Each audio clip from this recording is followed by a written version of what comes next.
The dynamic behavior of the structure can impact its wind loads. A structure which is considered flexible will generally have a higher wind pressure than a structure that is considered to be rigid. ASCE 7 defines a flexible structure as any structure with a natural frequency of less than 1 Hz. Under the General tab, there is an entry to select the dynamic type of structure. In the drop-down, you can select either rigid or flexible. If you are designing a building that is not tall and slender, then the building is usually rigid. Ideally, a dynamic analysis would be performed outside of MecaWind that determines the natural frequency of the structure. However, absent that type of analysis, there are some built-in calculation tools in MecaWind to help you estimate a frequency for some common structures. To use these calculation tools, select Flexible. Now you see a couple of additional entries which appear. Click that button for the natural frequency of the structure.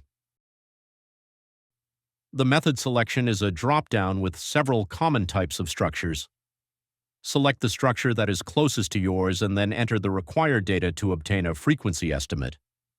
For example, we will select the cantilevered masts option. Based upon our inputs, the frequency is 0.983 Hz. Since this is less than 1 Hz, the structure would be considered flexible, and so we leave the selection as flexible. If we would have estimated the frequency to be greater than 1 Hz, then we would have to manually change our selection to be rigid.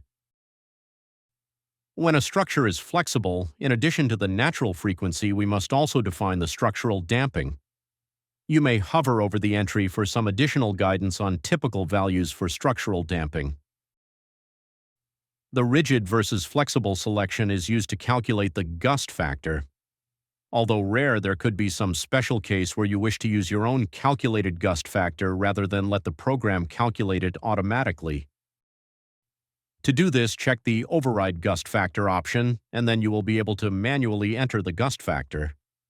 When the gust factor is manually entered, the dynamic type of structure entry we made earlier is not utilized.